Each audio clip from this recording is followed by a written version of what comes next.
ছাত্ররা সকলেই বলি মারহাবা। এই পর্যায়ে বউ হিসাবে আমাদের সামনে উপস্থিত হচ্ছেন অত্র মাদ্রাসার ছাত্র মোহাম্মদ জাহিদুল ইসলাম, বউ মোহাম্মদ জাহিদুল ইসলাম।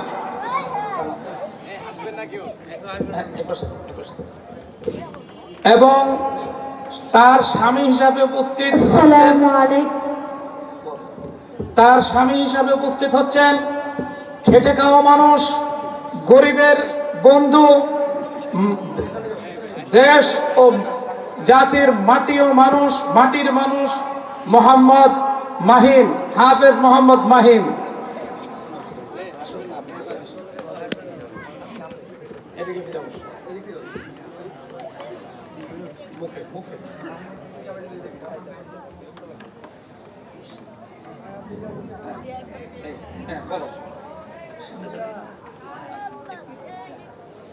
আসসালামু আলাইকুম ওয়া রাহমাতুল্লাহি ওয়া বারাকাতুহু।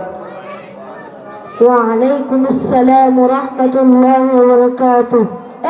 আইছে কই গো, এক গ্লাস পানি দাও। লইয়া খাও। হায়রে, এত কষ্ট করে কাম করে আইলাম, এক গ্লাস পানি চাইলাম, দিল না। আচ্ছা, আমার লুঙ্গি আর গামছাটা দাও। লইয়া লাও।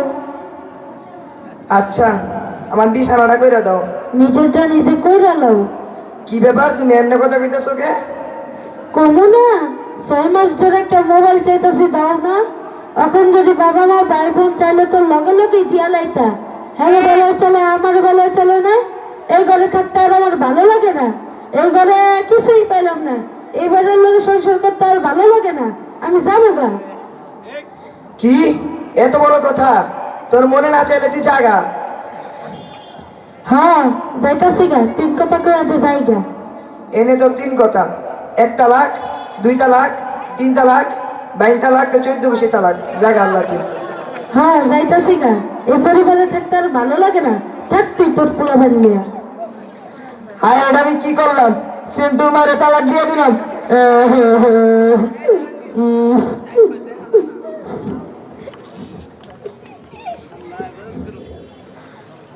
বন্ধু শুনছস, আব্দুল কালাম ভাই নাকি রাগের মেয়ে তার স্ত্রীকে 3 তালাক দিয়ে দিছে। হ্যাঁ বন্ধু, শুনছি, লোকেদের কাছ থেকে তোরে শুনলাম। চল তো ভাইয়া দেখি। আসসালামু আলাইকুম ওয়া রাহমাতুল্লাহি ওয়া বারাকাতুহু। আব্দুল করিম ভাই বাড়িতে আছেন? ওয়ালাইকুম আসসালাম ওয়া রাহমাতুল্লাহি ওয়া বারাকাতুহু। হ্যাঁ, আছে। কি হয়েছে? কি ভাই, পাড়ার মানুষের কাছে এগুলো কি শুনি? ঘটনা কি সত্য? হ্যাঁ ভাই, সত্য। আমি রাগের মাথায় আমার স্ত্রীকে 3 তালাক দিয়ে দিছি। এখন কি করবো কিছু বুঝতে পারতেছি না। আমার ছেলে মেয়েগুলো তার মায়ের জন্য কান্না করতেছে, আমি আর সইতে পারতেছি না। আচ্ছা ভাই, আমি টেনশন করেন না। চলেন আমরা মাদ্রাসাকে যাই দেখি একটা সমাধান করা যায় কিনা। আচ্ছা, চলেন। মাতবরের মাথা থেকে আসবো, মাতবরের রাস্তা ক্লিয়ার করে দাও। মাতবরের সাথে যারা আছে বডিগার্ড, চাল্লি পাল্লি, এরা ঠিক তো? হ্যাঁ, জোরে। হ্যালো, আয় আসতে। জব্বারের দোকানে 10 লাখ মাল পাড়া আর 70 ধরে নেয়। এই লাড্ডু, একটা বান্ধব।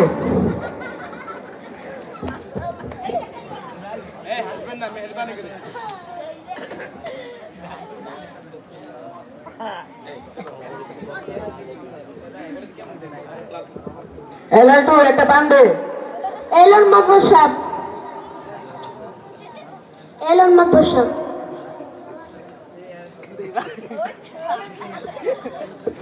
কি চুন দেশ? চুন হয় নেই, একটু বেশি করে চুন দে। এলন মাদ্রাসা এ মাদবরে শুনতে হয় না। একটু সুপারি দে। আরে মাদ্রাসা তো বিরক্ত বানাই লাইতেছে। একবার পারে সুপারি। হ্যাঁ, ভালো করে ঠিক।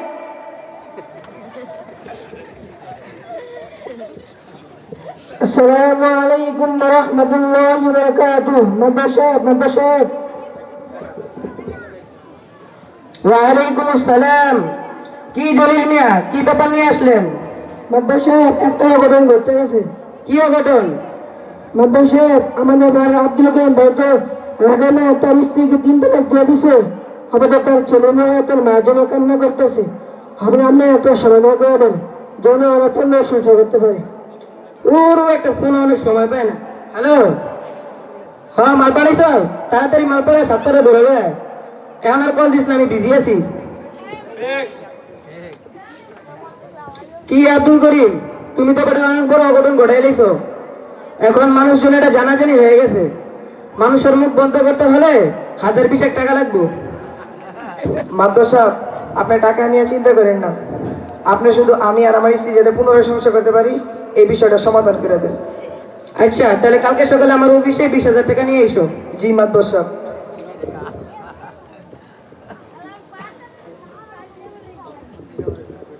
নান্টু শোন, যেহেতু এটা শরীয়তের বিষয়, মসজিদের ইমাম সাহেব এটাকে নিয়ে আয়।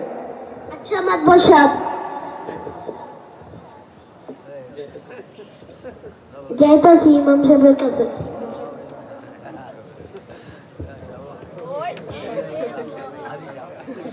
আসসালামু আলাইকুম রহমতুল্লাহ বারাকাতু। ইমাম সাহেব হুজুর মসজিদে আছেন? ওয়ালাইকুম আসসালাম ওয়া রাহমাতুল্লাহি ওয়া বারাকাতুহু। কি হয়েছে বাবা? মাতবর সাহেব আপনাকে ডেকেছেন। চলেন।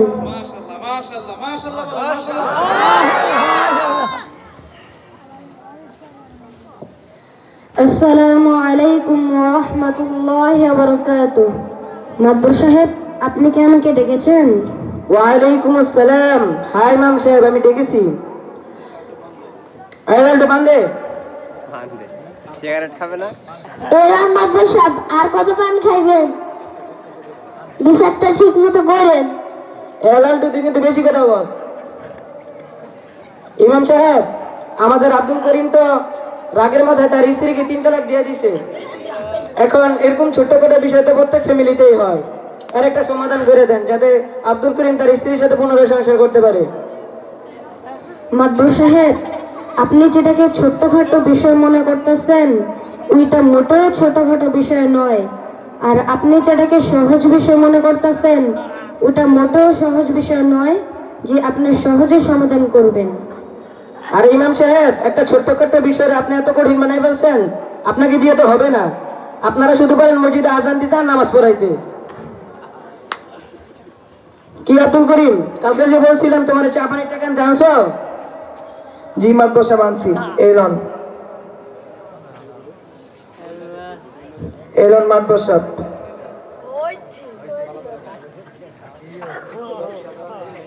পুরা 20,000 আছে তো? জি মাদবর সাহেব আছে। লাড্ডু সুপারি দে। এলন মাতবর সাহেব, আর সুপারি খান না, বিচারটা করেন।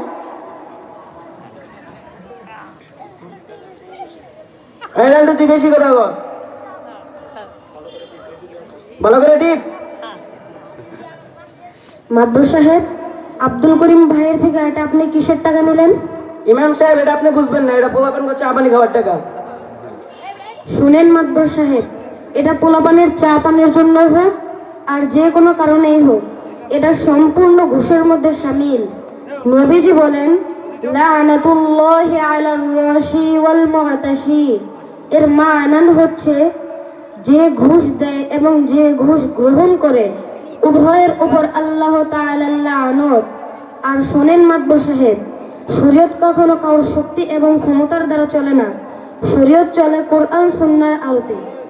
আমরা যদি নিজেকে মুসলমান দাবি করি তাহলে আমাদের কোরআন সুন্নাহ মেনে চলতে হবে। আর যদি কোনো কোরআন সুন্নাহর বাহিরে গিয়ে মন গড়া সমাধান দেয়া হয়, তারা যদি পুনরায় সংসার করে তাহলে তাদের জীবনের প্রত্যেকটা মুহূর্ত জিনার গুনাহ হবে। আর এই সম্পূর্ণ দায়ভার ভুল ফতোয়া দানকারীদের বহন করতে হবে এবং আল্লাহর আদালতে কঠিন বিচারের মুখোমুখি হতে হবে। ইমাম সাহেব, আজকে আপনার কথা শুনে আমার নিজেকে অনেক বড় অপরাধী মনে হচ্ছে, কারণ আমরা তো শরীয়ত সম্পর্কে একেবারেই অজ্ঞ। আব্দুল করিম, এই নাও তোমার 20,000 টাকা। এই কাজ আমাকে দিয়ে হবে না। যদি তোমার এই সমস্যার সমাধান করতে চাও তাহলে একজন ভালো মুফতি সাহেবের কাছে যেতে হবে। জি মাদবর সাহেব। ইমাম সাহেব, আব্দুল করিম একজন ভালো মুফতি সাহেবের কাছে নিয়ে যান, যাতে তার সমস্যার সমাধান করতে পারে। জি মাতবর সাহেব। আব্দুল করিম ভাই, আমার জানা মতো একজন ভালো মুফতি সাহেব আছে, তার কাছে গেলে হয়তো আপনার এই সমস্যার সমাধান হতে পারে। জি ইমাম সাহেব, চলেন।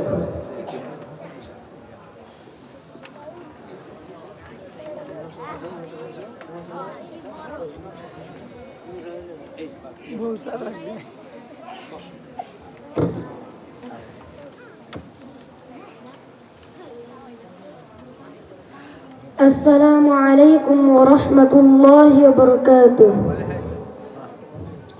ওয়া আলাইকুম আসসালাম ওয়া রাহমাতুল্লাহি ওয়া বারাকাতুহু। ইমাম সাহেব হুজুর, আপনি কি ব্যাপার? মুফতি সাহেব, উনি আমাদের পাড়ার আব্দুল করিম ভাই ভুলবশত রাগের মাথায় তার স্ত্রীকে 3 তালাক দিয়ে দিছে। এখন তার ছেলেমেয়েগুলা তার মায়ের জন্য কান্না করতেছে, সে আর সইতে পারতেছে না। এখন সে চাইতেছে যে তার স্ত্রীর সাথে পুনরায় সংসার করতে। এখন আপনি এর একটা সমাধান দেন, যাতে করে তারা পুনরায় সংসার করতে পারে। আস্তাগফিরুল্লাহ, আস্তাগফিরুল্লাহ। আব্দুল করিম ভাই তো মস্ত বড় ভুল করে ফেলেছে। ইমাম সাহেব হুজুর, আপনার প্রশ্নের উত্তর দেওয়ার আগে আমি আপনাকে একটা প্রশ্ন করতে চাই। জি হুজুর, বলেন। কেউ যদি ভুলবশত রাগের মাথায় বা সজ্ঞানে যদি বিষ খায় বা ফাঁসি দেয়, তাহলে কি সে মরবে না? জি হুজুর, অবশ্যই মরবে। আব্দুল করিম ভাইয়ের ব্যাপারটাও ঠিক তেমনই। কোনো স্বামী যদি তার স্ত্রীকে ইচ্ছায় হোক বা অনিচ্ছায় হোক, রাগে হোক বা খুশিতে হোক, সজ্ঞানে হোক বা অসজ্ঞানে হোক, ভুলবশত হোক বা মাতাল অবস্থায় হোক, যে কোনো অবস্থাতেই হোক না কেন, যদি তালাক দেওয়া হয়, তাহলে সে তালাক সাথে সাথে পতিত হয়ে যাবে। নবীজি বলেন, আবগাদুল হালালি ইলাল্লাহিত তালাক। এর মানান হচ্ছে, বৈধ কাজগুলোর মধ্যে তালাক হচ্ছে সবচাইতে নিকৃষ্ট। আর আব্দুল করিম ভাই ঠিক ওই ভুলটাই করেছেন। সুতরাং আব্দুল করিম ভাইয়ের স্ত্রী আব্দুল করিম ভাইয়ের জন্য সম্পূর্ণভাবে হারাম হয়ে গিয়েছে। তিনি আর তার স্ত্রীর সাথে পুনরায় সংসার করতে পারবে না। এটাই হলো তার সমস্যার সমাধান। আব্দুল করিম ভাই, শুনলেন তো মুফতি সাহেব কি বলেছে? এখন আপনার জন্য আপনার স্ত্রী সম্পূর্ণভাবে হারাম হয়ে গিয়েছে। হায় হ্যাঁ, আমি আর সেন্টুর মায়ের সাথে পুনরায় সংসার করতে পারবো না। আমি তো মরে যাবো, আমি তার বাঁচবো না।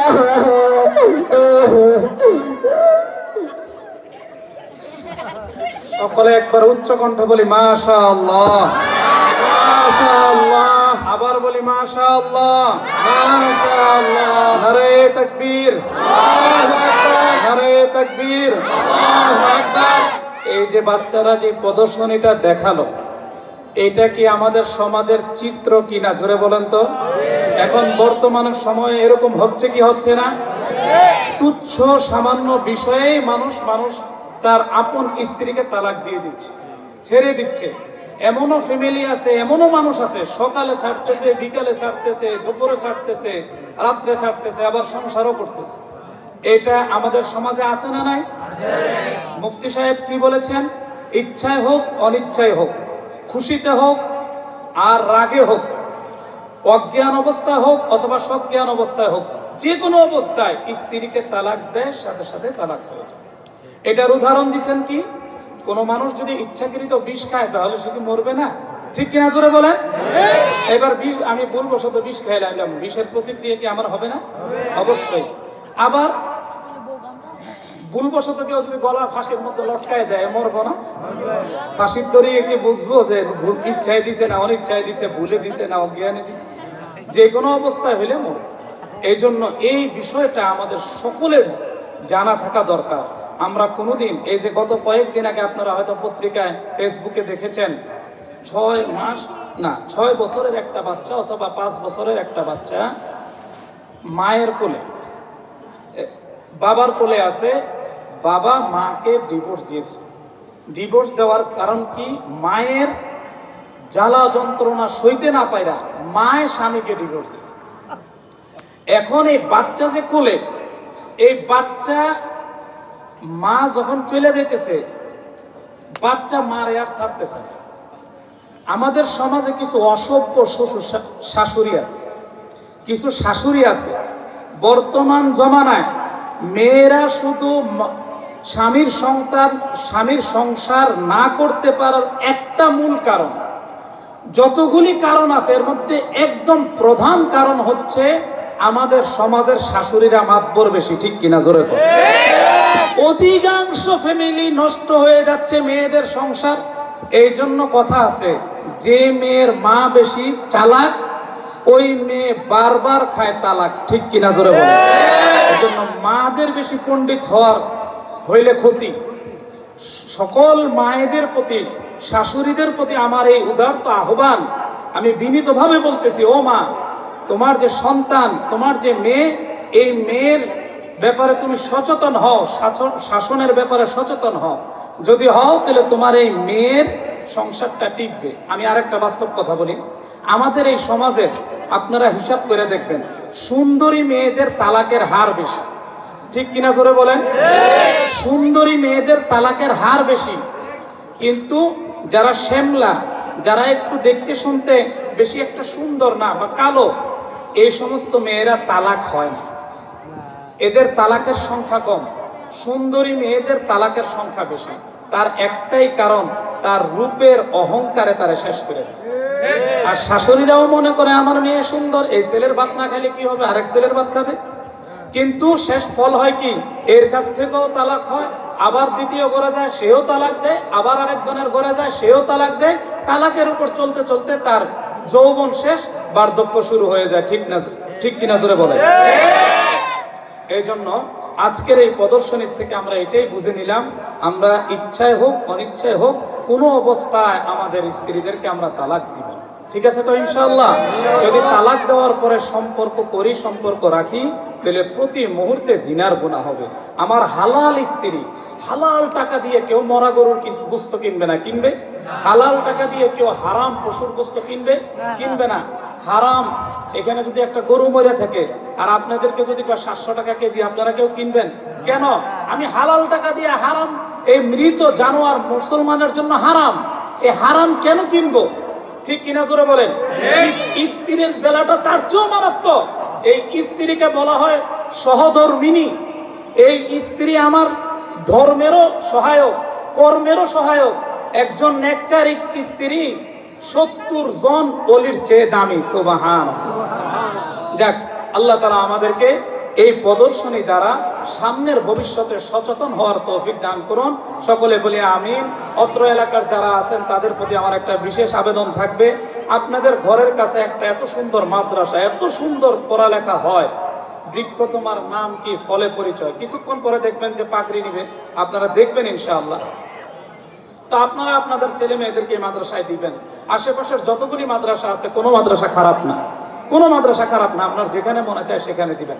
আমার সমস্ত বন্ধুদের জন্য, সমস্ত মাদ্রাসার মুহতামিমদের জন্য আমার অন্তর থেকে দোয়া, প্রত্যেক জায়গায় শিক্ষা হয়। বাকি আপনাদের যে মহল্লা, এখানে আমাদের একটা মাদ্রাসা আছে, আপনারা এই মাদ্রাসাও দিবেন। কোনো গরিব মানুষের সন্তান যদি আমার কাছে আয়সা বলে, হুজুর আমার 1 পয়সাও নাই, আমার ছেলেটা পড়াইবেন, আর ওই ছেলেটা যদি, ছেলে হোক মেয়ে হোক, সে যদি আসলে পড়তে চায়, তার গার্ডিয়ান যদি পড়াইতে চায়, আমি আপনাদের সামনে কথা দিলাম, বিনা পয়সায় আল্লাহর রাস্তায় পড়াইতে রাজি আছি আমরা ইনশাআল্লাহ। সকলে বলি আমিন আমিন। ঠিক আছে, যাও, আমাদের জন্য সকলে দোয়া করবেন। সকলে একসাথে সালাম দাও, সবাই সালাম দিয়ে বিদায় নাও। সবাই সবাই সবাই ওই দাদি ইমাম সাহেব আচ্ছা, ছোট নিয়ে চলে আসো, যাও। ওই তেই আসো, সালাম দাও। ওই আসসালামু আলাইকুম ওয়া রাহমাতুল্লাহি ওয়া বারাকাতুহু। এই চেয়ারটা নেব, যাও। এই পর্যায়ে আমাদের মূল আকর্ষণ যিনি, হযরত মাওলানা মুফতি মাকসুদুর রহমান সাহেব হুজুর, কিন্তু